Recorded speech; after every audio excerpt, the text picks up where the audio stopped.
You're watching True Review. The following series is focused on one particular franchise, as it starts out as a rival to the granddaddy of FPS games, but will quickly turn into a huge commercial success. But this success was not to last, as the franchise would see a huge decline in its popular support, to which the entire series would almost fall into obscurity, only to be pulled from the brink in one last-ditched effort. This is the story of the Unreal franchise, and now it's time for the next chapter in our story. The year is 2003. The second generation of Unreal games is well underway, with both Unreal Tournament 2003 being released the previous year, along with a console counterpart of which we'll get to later in the series. Epic Games, Digital Extremes and Atari had all hoped that these two games would continue the trend that all Unreal games rock, but as we've seen, UT 2003 didn't quite achieve this. However, fortunately for the franchise, UT 2003 was only part of what the collective companies had been working on, and a few months later, another Unreal title was released. But unlike the previous couple of titles, this game would not be of the tournament side of the series. This new game instead aimed at bringing the players back to the story-driven side of it all with an FPS adventure title. Also, to the surprise of many, this new game was set to be a sequel to the original Unreal game. Now the companies had our attention. A sequel to the original Unreal? No way! So maybe we'll see Prisoner 849 again, as he traverses some more exotic places and planets, and maybe Nepali will make a return, along with some settings that are already familiar to us. However, instead of any of this, fans were surprised to see something else entirely. In February of 2003, Unreal 2 The Awakening was released. At the start of the second generation of Unreal games, many of the different projects that were being worked on at the time were divided up amongst the different developing companies. As we've seen in the previous video, Epic Games have been mainly working on the new Unreal Engine, whilst helping out a little on the side with the development of UT 2003, whereas UT 2003 was primarily developed by Digital Extremes. However, when it came to Unreal 2, this game was given to a completely different company. Legend Entertainment stepped up to the mark and agreed to develop the new action game. After all, they already had some experience working with the Unreal franchise, as this was the same company that had developed the Return to Napoli mission pack for the first Unreal game. So naturally you'd think that this company knows what should be at the heart of any Unreal game and how it should play out. Well, as we'll see, this wasn't the case in real life. Despite Unreal 2 The Awakening being claimed to be a sequel to the original Unreal, in actual fact it had nothing to do with the first game. It was a standalone game, and there is nothing that really relates the two together other than the title. This time round, you play as John Dalton, a soldier of the Terran Colonial Authority. After picking up a distress signal that eventually leads you to a Scar artifact, you are sent off on a planet-hopping quest to find the rest of the artifacts before the Scar do. The overall plot sounds really promising, and it's good to hear that there is a wide variety of locations to explore. Also, certain elements from the Unreal universe that wasn't really picked up on too much in the previous games are more obvious this time round, with two major corporations, Izanagi and Axon, being at the foreground of this game in places, instead of sitting in the background like before. The weapons in this game though are pretty impressive actually. You'd be half expecting most of the weapons from UT 2003 to be present here, but instead you're treated to a whole different line of guns. Some of the weapons that we remember from the previous games do make an appearance here, though most of them have either been remodelled or renamed. For instance, the shock rifle makes a return to this game, however this time it's called the Shock Lance, and looks completely different to what it looked like before. The flat cannon and rocket launcher are back and almost unchanged, though the flat cannon is now just a shotgun. The Enforcer has been replaced with the more powerful Magnum, and there's also a sniper rifle. Wait, hang on. A sniper rifle?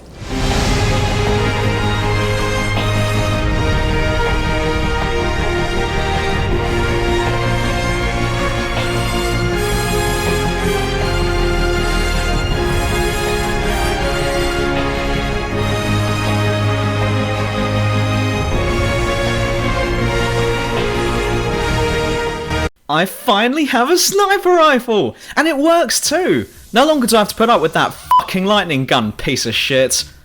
However, in addition to all of this, there are some brand new weapons to get acquainted with. The grenade launcher is one of these, and it's most likely the best weapon in the game. The reason being for this is that it's a fantastic multi-purpose weapon, with many attachable grenades to go with it that provide different abilities, such as EMP grenades, incendiary grenades, and of course frag grenades. just to name a few. There's also a flamethrower, which sounds great, but trust me, it isn't.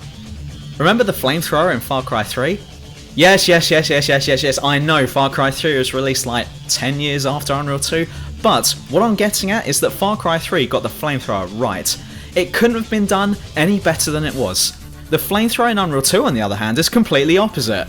Although it shoots fire, it must be some sort of soothing fire, as nothing really seems to take much damage from it, and you can easily get through a lot of ammo just by holding down the attack button, and to no avail. It works great on the weakest of enemies, but please, don't try it on tougher or even normal enemies, you'll just waste your ammo. Another very likeable factor about this game is its maps. The maps are as you'd expect. Beautiful thanks to Unreal Engine 2, incredibly detailed, all are varied, and some are very exotic and unique. There's one level where you have to go inside the belly of a giant organism that's covered the planet, and another one that looks like the inside of a hive from Aliens. So from this, you have to hand it to Legend Entertainment for trying in this department, because it is clear that they really went for it. Also, some of the level designs and mission objectives were quite unique for its time. In some places, your mission might be to hold a certain position against multiple enemy attack waves, with the help of deployable laser fences and rocket turrets, which was, until this point, unheard of in the series, and not that many other FPS games had this featured in them either, though this is not the first Unreal game to feature rocket turrets. But notice the word I just used then. Levels. Yeah, now we have levels. Remember in the first Unreal game, when there were no levels as such, and the entire game just flowed into what felt like one big and epic experience? Well, now we have levels, which destroys the possibility of the story all flowing together. Now, some people might be thinking that this is probably the better option, due to the fact that Unreal Engine 2 is huge and needs to be loaded up properly before you play the level, so get over yourself, loading screens are necessary. Well, in that case, have a quick think back to the original Unreal. When that came out, PCs were even more outdated, and having to process through the technology that Unreal Engine 1 provided was just as difficult for more modern PCs to process Unreal Engine 2. And even then, the original Unreal somehow managed to pull off not having to need loading screens, just those quick blue screens and done, so why are we seeing them now? The first Unreal's gameplay felt like it was threaded neatly together to really make the player feel immersed in what was happening, whilst in Unreal 2, this is clearly not the case, as the story is chopped up into little bits thanks to countless loading screens. Now, this neatly leads me on to one major issue I have with this game, and that is the interval sections between each mission. Between each level, you're on board your very own, very small space vessel. During this time, you can go around exploring, but there's really not that much to see. But more importantly, you can talk to the crew to get briefed on your next mission, and get a lecture on new weaponry. Now, this sounds like a decent idea, but it really just adds to the issue before about breaking immersion. The loading screens, and now this, really does wonders at reminding the player that they're just really sat in front of a computer screen. During the interval sections, no action takes place. You end up just talking to a load of people, and you can't start the next mission until you've talked to the correct ones. And whilst every member has their own quarters on the ship, that doesn't necessarily mean that they'll be there when you go to talk to them. Sometimes they move around, and so you end up spending more time than is necessary hunting down the right people in what feels like a pointless game of hide and seek. As the plot goes on, you'll realise that it's nothing special. In fact, the plot barely develops at all. The main goal of the game is made clear at the end of the first mission, and then it peaks at that point. From then on, you're at that stage until near the end of the game. And the ending sucks as well. I won't give it away, but it's supposed to be a bittersweet ending, but by then you won't care if anything happens to any of the characters. The characters themselves are so incredibly bland. I talked about this in my very first top 10 video, and I still stick by my guns to this day about what I said. Almost every character in this game is lacking in any convincing personality, maybe with the exception of Naban. As before, I'll use Ida as my example. She's the one who briefs you on your upcoming mission. Prior to the start of the game, Ida was involved in a tragic incident where she was forced to make a horrific choice. Without spoiling what that was, she arguably made the right decision, but has been unable to live with herself ever since, due to the outcome. Now, it sounds like someone put a lot of thought into this character, and has given her a really emotional and convincing background, setting up the character in a really good way. It's just a fucking shame that at no point in the game does she show any emotion, and neither does any of the other characters too. Then there's this guy. This fucking guy. Now, I'm not really a fan of missions where you have to protect an NPC whilst they beepity boop around the place pretending they're contributing to your level progression. But this fucking guy is one of the worst of them. This engineer is supposed to help you, and whilst protecting him isn't particularly difficult in any way,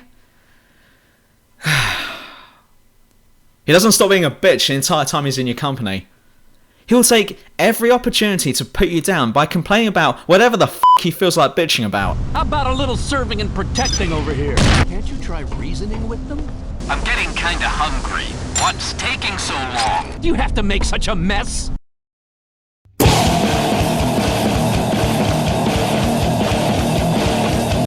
And this is supposed to be funny, even though that's ruined when your own character begins to get annoyed by him. There's a distinct lack of emotion shown by any of the characters in this game. Every single character here is just a copy and paste robot with a different face slapped on them. There aren't even any facial expressions. Now, at this point, I'm going to explain things a little more here, but I'll need to go off track in order to do this. One of my personal bugbears in any video game around this time, and to some extent still to this day, is facial expressions. Let me explain. 1 year prior to Unreal 2 The Awakening being released, Westwood Studios, the company best known for creating the Command & Conquer franchise, had made a gamble and had created a new Command & Conquer game, but in the FPS style. This was essentially an experiment on their half to see if they were any good at it, and if so, then could this be a new avenue for development for them. The game was called Command & Conquer Renegade, and as most people expected, it wasn't anything special. The game itself isn't that great, and it just didn't feel like it should be a part of the C&C series, but that's beside the point. The graphics are okay, but not to the same standard as Unreal Engine 2, however that's also not the point. The point is that even though this game was created a year prior to Unreal 2, and on a slightly obsolete graphics engine, they still managed to create a quite impressive display of facial expressions and emotions from the characters in the cutscenes. Now, my argument is this. Why is it that a game that came out a year before Unreal 2, and on a graphics engine that wasn't as good, somehow managed to look better in places than Unreal 2 did? Unreal, even still at this point, was viewed as being the pioneering franchise of its time, showing the future of FPS games and not being second to anyone else.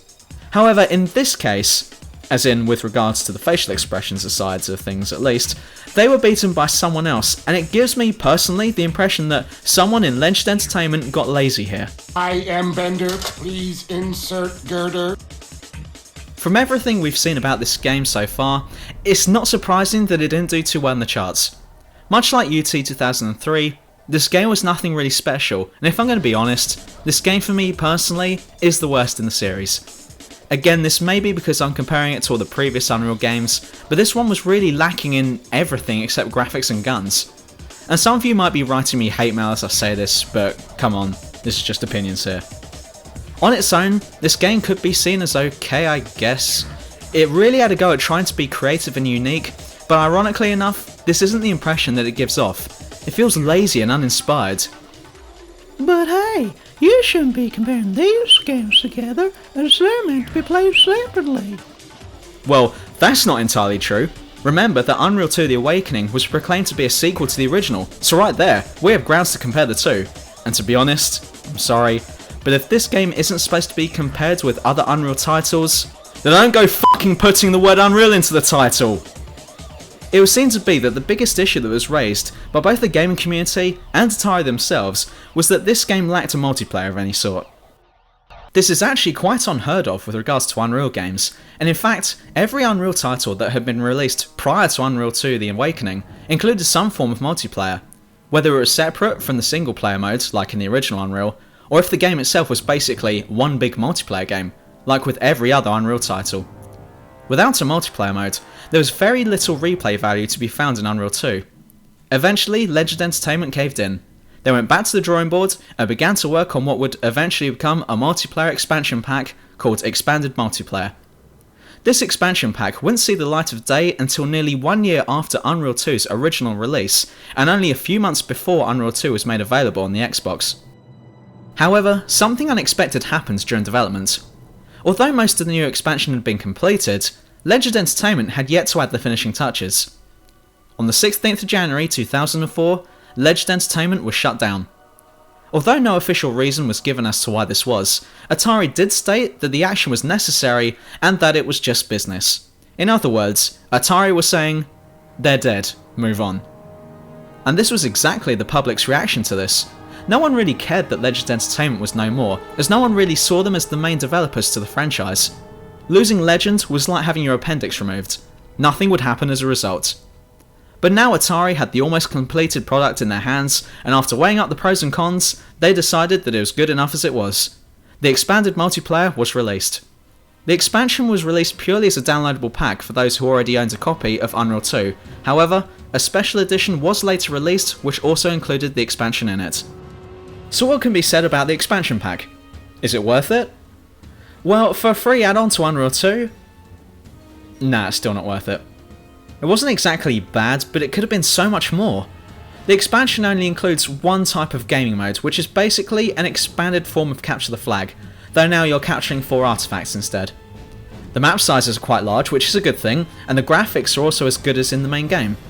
When starting a map, players are given the choice of choosing one of 3 classes to play as. Each class has around 4 weapons, and it's impossible to gain any more, unlike in normal Unreal multiplayer games, so already you're limited to what you can do and are only given a taste of what Unreal Online is actually like. There are also vehicles added here, which is actually the first time that vehicles are included in any Unreal title. However, this is not something to get excited about. Vehicles in this game mode are hugely underemphasised on, and in fact they don't really do anything to improve the gameplay. They cannot be used offensively, and can only really transport players around the map. However, many players would rather just walk about, as at least that way you can protect yourself from enemy players, and so vehicles were pretty much left alone. It's difficult to enjoy this gaming mode nowadays due to one main reason.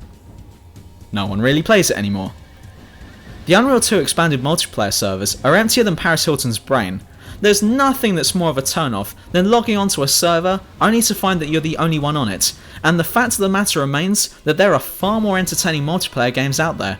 It's like, what would you rather play? Metal Gear Solid 3 or Dark? Don't answer that.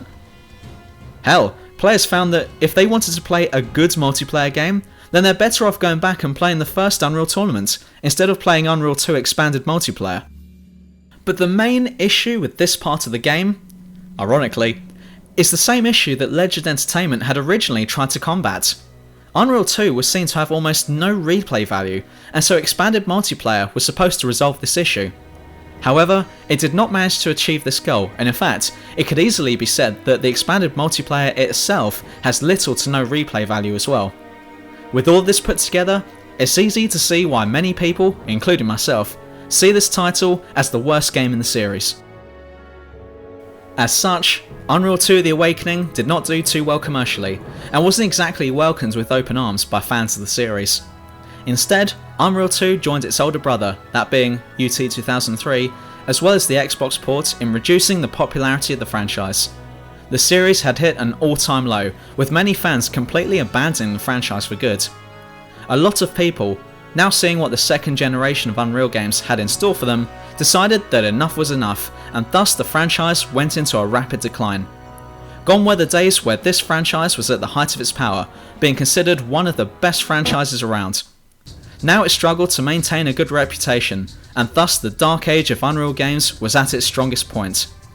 What this series needs now, more than ever, is one fantastically good game to bring it out of its own self-imposed recession and back up to the top of the charts. Epic Games and Digital Extremes now needed to put their heads together and create something completely unreal. But that will have to wait until next time.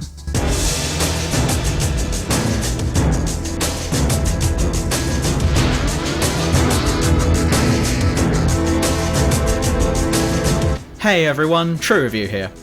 As much as I enjoy making this series, a lot of work went into making it. So why not leave a like and a comment below and subscribe to my channel as well. Also, if you feel like talking more about the Unreal franchise, then why not send me a message and I'll get back to you as soon as possible. As always, check out all the previous True Review videos and Robert Court's tech support right here at YouTube, and I'll see you all next time.